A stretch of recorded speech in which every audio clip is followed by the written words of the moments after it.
Big Data en Colombia. Mi nombre es Eliezer Montero Ojeda, desde Colombia iniciamos esta ponencia para revisar cómo ese Big Data se ha introducido en el mundo, en la educación y su estado en Colombia. Inicialmente, pues Big Data, todos sabemos, eso es como un ruido que se ha generado alrededor de ellos y pues la primera explicación es ¿qué es Big Data? Simplemente ha entrado a inundarnos, ya sea con comunicaciones, sabemos Skype, el mismo deporte, con el bar, el entretenimiento, Netflix, donde ustedes visualizan que están viendo una película y queda el recuerdo y después le recomiendan otras y obviamente los grandes multinacionales de este negocio, estoy hablando de Amazon, Facebook, Google y por supuesto Apple. Cuando hablamos de Big Data, pues es una conjunción o un conjunto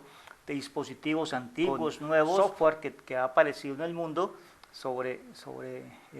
ya hablamos de mobs, de herramientas sociales, herramientas de soporte, todo eso une y da. Entonces cuando queremos definir el término Big Data, pues simplemente es la unión de toda esta información generada en sensores, en redes sociales, en GPS, es decir, radiofrecuencias, en mails, lo que colocamos en Instagram, en Twitter, ya sean vídeos, ya sean audios, ya sean gráficas, ya sean los mismos mensajes. Todo eso es una gran cantidad de información que puede ser, aquí vemos una diapositiva muy conocida, donde vemos una cantidad de herramientas, aplicaciones que nosotros utilizamos, hasta de YouTube, hasta Twitter, hasta Flickr, Skype, etcétera, y cada una de ellas genera información de diferente tipo.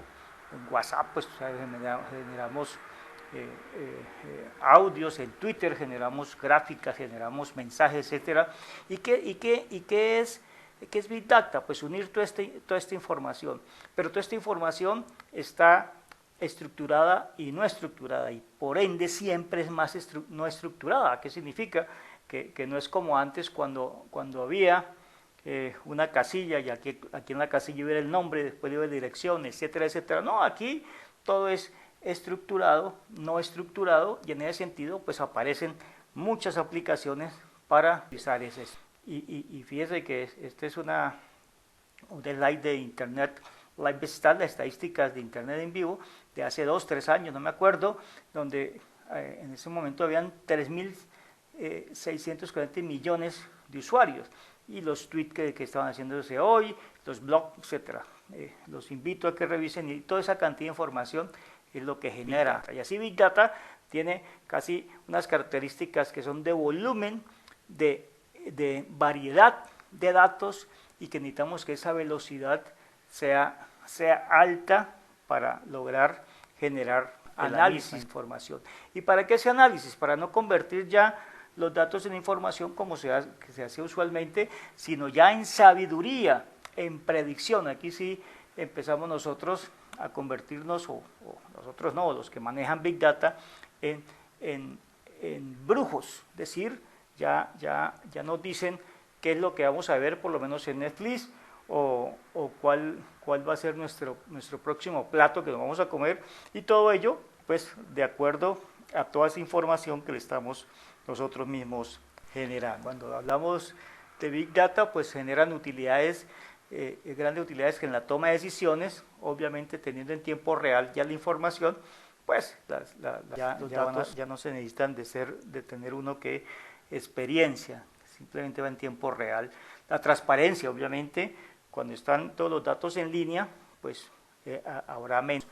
Y en la experimentación, pues con todos los datos podemos hacer una y otra vez más experimentos de diferentes índoles, y en ese sentido predecir qué es lo que puede pasar de ellos.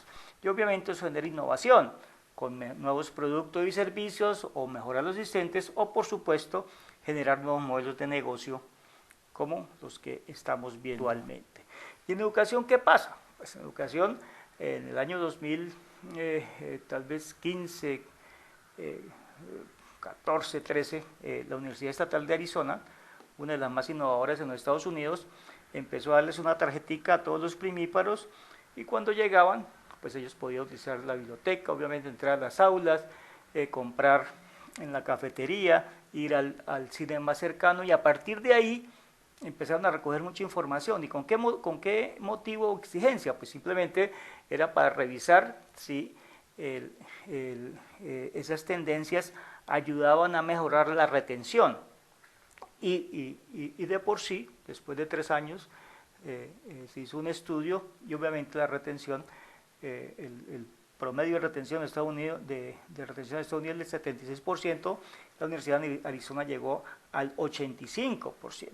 Obviamente había aquí un pequeño problema que vamos a hablar más tarde, que es la ética, porque nunca se les informó a los estudiantes que estaban siendo monitoreados. Según Dark Kernel, un ingeniero de software, existen en la educación 3 grandes posibilidades cuando trabajamos con Big Data. Una, la posibilidad de implementar una educación personalizada.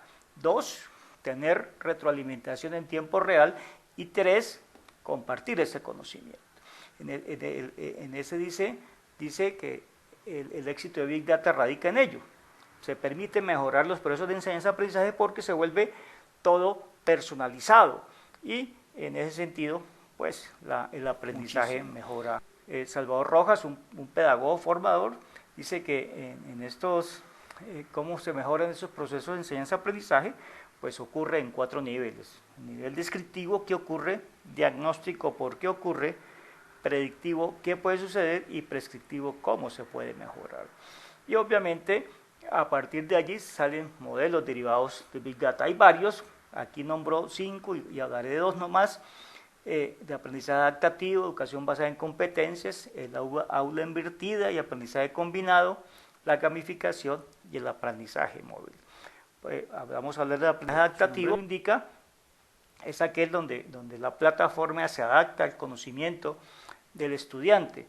En ese sentido, hay una muy conocida, Newton con K, donde se logran identificar las fortalezas y debilidades de cada estudiante y en función de estas pues ofrece los materiales más apropiados al aprendizaje. Y la EBC, que es la educación basada en competencias, es muy conocida, no es una corriente nueva, es simplemente se adapta el proceso de aprendizaje al ritmo de cada estudiante y en ese sentido el estudiante es el único responsable de fijar su ritmo de aprendizaje. Esto, pues, como siempre, disminuirá sus niveles de estrés y elevará su motivación hacia el estudio. Una de las más conocidas es Mastering de Pearson, y ello pues hace que la independencia del estudiante se eleve y el profesor pueda evaluar el avance en cada uno de los procesos. ¿En qué consiste y cómo se puede lograr esto? Pues algo muy simple que es la analytic, y en este caso la analytic del aprendizaje. Es recoger pues, la mayor cantidad de información como lo hace la Universidad de Arizona, y en ese sentido se logra determinar cuáles son las mejores competencias y las no tan competentes de aprendizaje del estudiante, y en ese sentido pues se puede mejorar esas no competencias y fortalecer o continuar fortaleciendo donde es fuerte como tal. Todo ello a partir de qué? Pues no solamente su actividad académica, envío de exámenes, tareas, medios electrónicos, sino también otros estados del estudiante como los sitios web que visita, su ubicación, las obras que consultan, actividad en línea que ejecuta. Todos estos datos se extraen, se analizan, se relacionan y se elabora un plan de estudios individualizado para cada estudiante. Eso, por supuesto, genera un mejoramiento del aprendizaje porque se detectan las dificultades y hacia allá es que el plan de estudios se dirige.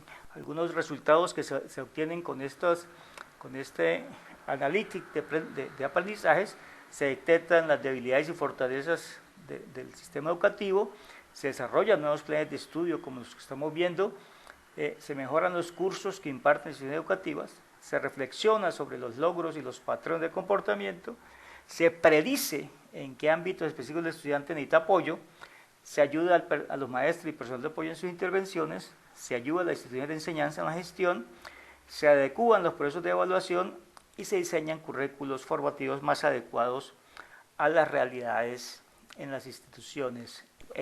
Ahora, aquí hay algo que es lo ético. Como les decía, en la Universidad de Arizona nunca se le avisó a los muchachos que iban haciendo monitoreados, esto con las leyes a nivel mundial que se generaron a partir del problema que tuvo Facebook, donde Cambridge Analytica empezó a trabajar o a focalizar el marketing de las campañas de Brexit en Reino Unido y Donald Trump en Estados Unidos, pues es un tema que requiere mucha atención. Siempre es crucial que las instituciones busquen el consentimiento informado por parte del estudiante.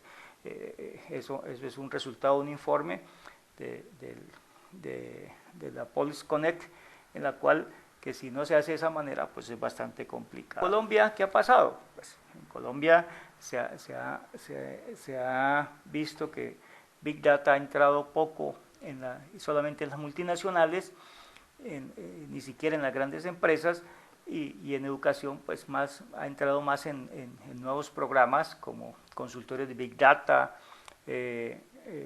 ingenieros de Analytics, etcétera, pero no se ha visto incluido el proceso en la enseñanza-aprendizaje. Es así que existen problemas graves, como por ejemplo que la misma política gubernamental de educación pues no permite que un estudiante vaya a su propio ritmo. Pues tendríamos que hacer cambios no solamente en lo técnico, que obviamente requiere inversiones, pero igual en lo técnico se han visto disminuciones de costos porque estamos trabajando en plataformas de open source y eso hace que la tecnología esté ahí. El lío principalmente es, obviamente, el acomodar nuestro sistema, nuestro modelo educativo, y en este caso universitario, al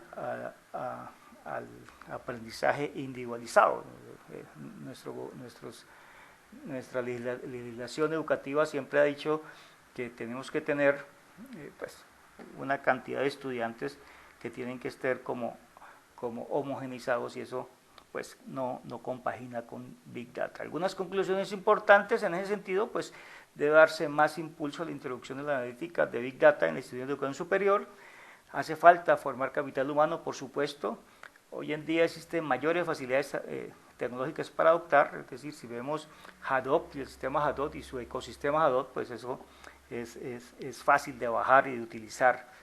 Los adelantos digitales que se han tenido en investigación deben incorporarse en todo ese laguna de datos para que sean utilizados otra vez por Big Data y en el análisis de esos datos. Y obviamente el uso de la tecnología Big Data plantea serios problemas legales como cambiar la forma de aprendizaje y de titulación y formas éticas, ya que, como lo decíamos, pues hay que pedir siempre el permiso de poder capturar los datos. Agradezco mucho la atención y que tengan un buen día.